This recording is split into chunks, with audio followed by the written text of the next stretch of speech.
செங்கேழ் அடுத்த சினவடிவேலும் திருமுகமும் பங்கே நிறைத்தனர் பன்னிரு தோளும் பதுமமலர் கொங்கே தரளம் சொரியும் செங்கோடை குமரனென எங்கே நினைப்பினும் அங்கே என் முன் வந்து எதிர் நிற்பனே. திருப்புகழ் நேர அன்பர்கள் அனைவருக்கும் என் அன்பு கலந்த பணிவான வணக்கங்கள். இன்றைய திருப்புகழ் வேழம் உண்ட விளாங்கனி என்று தொடங்குகின்ற 8 வரிப்பாடல். இது காசியில் விட்டிருக்கும் முருகன் மேல் அருணகிரிநாதர் அருளியது. காசி சென்றிருப்பதால் காசியிலிருந்து காசியை பற்றி அருணகிரிநாதர் அருளிய திருப்புகழை பாடி கேட்டு மகிழ்வோம். சந்தம். தான தந்தன தானன தன தான தான தந்தன தானன தன தான வேழம் உண்ட விளாங்கனி அதுபோல வேழம் உண்ட விளாங்கனி அதுபோல மேனி கொண்டு வியாபக மயலூரி மேனி கொண்டு வியாபக மயலூரி வேழமுண்ட விளாங்கனி அதுபோல மேனி கொண்டு வியாபக மயலூரி நாளும் இண்டர்கள் போல் மிக அயர்வாகி நாளும் இண்டர்கள் போல் மிக அயர்வாகி நான் உணைந்து விடாதருள் புரிவாயே நான் உணைந்து விடாதருள் புரிவாயே நாளும் இண்டர்கள் போல் மிக அயர்வாகி நான் உணைந்து விடாதருள் புரிவாயே மாள அன்ற மணீசர்கள் கழுவேற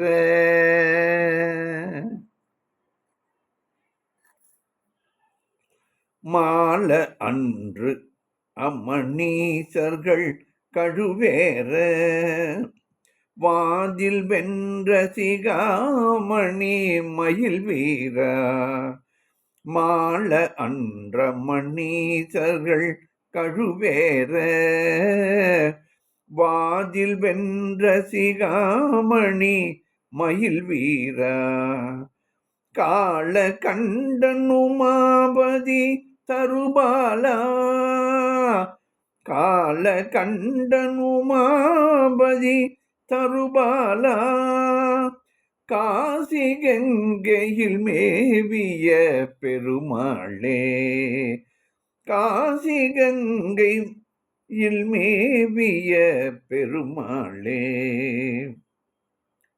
கால கண்டனுமாபதி தருபாலா காசி கங்கையில் மேவிய பெருமாளே. வேழமுண்ட விளாங்கனி அதுபோல. இதனுடைய பொருள் விளக்கம் பார்த்தால் மிகவும் அருமையாகவும் அழகாகவும் இருக்கிறது. ஒவ்வொரு ஆசிரியர்களும் ஒவ்வொரு விதமாக இதற்கு பொருள் கூறியுள்ளார்கள். வேழம் என்பது யானையை குறிக்கும் சொல். வேழம் என்பது ஒரு வகையான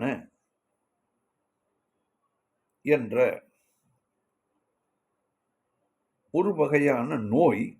அது விளாம்படத்திற்கு மட்டும் வரக்கூடியதாம். ஆகையால் இதிலே வேழம் உண்ட விளாங்கனி அதுபோல என்று குறிப்பிட்டிருக்கிறார்.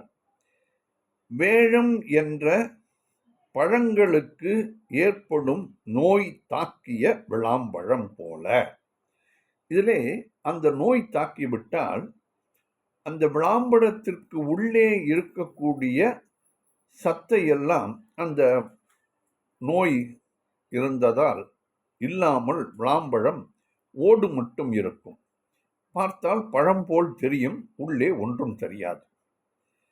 இந்த யானை விளாம்பழத்தை முழுவதுமாக சாப்பிடும்.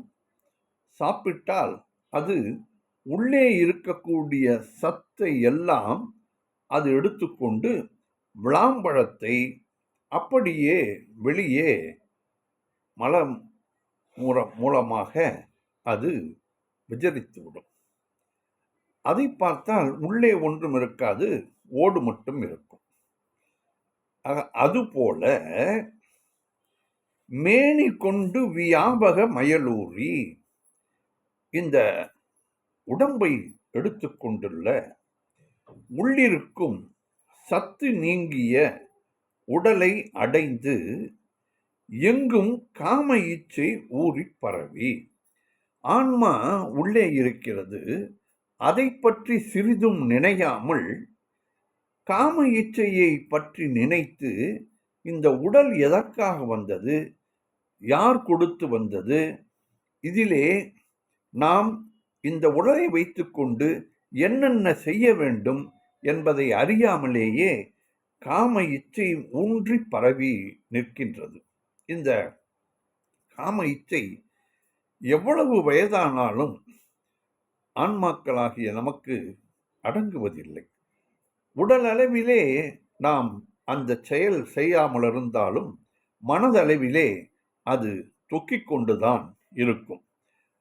அது பிறவிதோறும் குழந்தைகள் பிறந்ததிலிருந்து அவர்களுக்கு இதை பற்றி தெரியாது. ஆனாலும் இந்த பரம்பரை ஞானம் என்பார்கள், அதிலே மிஞ்சுவது இது ஒன்றுதானாம்.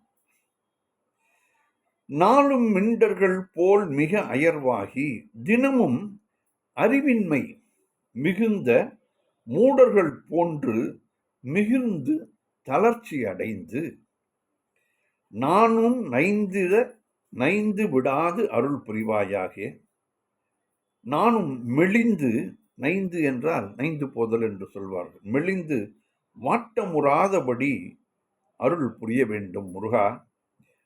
மால அன்று அமனீசர்கள் கழுவேற, முன்பு சமண புலவர்கள் சமண குருக்கள் கழுவில் ஏறி இறக்கும்படியாக இந்த சமண குருக்களை கழு ஏற்றவில்லை, அவர்களாகவே கழு ஏறினார்கள். மானம் போனதால் அவர்கள் கழு ஏற்றுக்கொண்டார்கள் தங்களைத்தானே. அப்படித்தான் சரித்திரம் கூறுகிறது. வாதில் வென்ற சிகாமணி மயில் வீரா, வாது செய்து வென்ற சம்பந்தராக வந்த முருகா, சிகாமணியே, மயில் வீரனே, தாளகண்டன் உமாபதி தருபாலா, விஷமுண்ட கண்டனாகிய சிவபெருமான் உமாநாதன் சிவபிரான் தந்த குமரனே, காசி கங்கையில் மேவிய பெருமாளே, கங்கை நதி கரையிலுள்ள காசி என்னும் நகரில் வீற்றிருக்கும் பெருமாளே என்று அழகாக கூறியுள்ளார் இந்த பாடலிலே.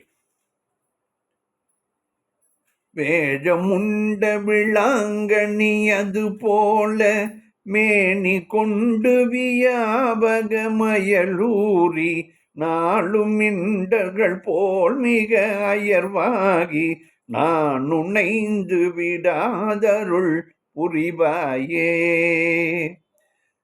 வேழமுண்ட விளாங்கனி அது போல மேனி கொண்டு வியாபக மயலூரி, நாளும் மிண்டர்கள் போல் மிக அயர்வாகி நான் உணைந்து விடாதருள் புரிவாயே. மால அன்று அமனீசர்கள் கழுவேற, வாதில் வென்ற சிகாமணி மயில் வீரா, மால அன்று நம் அமனீசர்கள் கழுவேற, வாதில் வென்ற சிகாமணி மயில் வீரா, கால கண்டன் உமாபதி தருபாலா காசி கங்கையில் மேவிய பெருமாளே. கால கண்டன் உமாபதி தருபாலா காசி கங்கையில் மேவிய பெருமாளே. நாளும் இண்டர்கள் போல் மிக அயர்வாகி நான் உன்னைந்து விடாதருள் புரிவாயே. காசி கங்கையில் மேவிய பெருமாளே.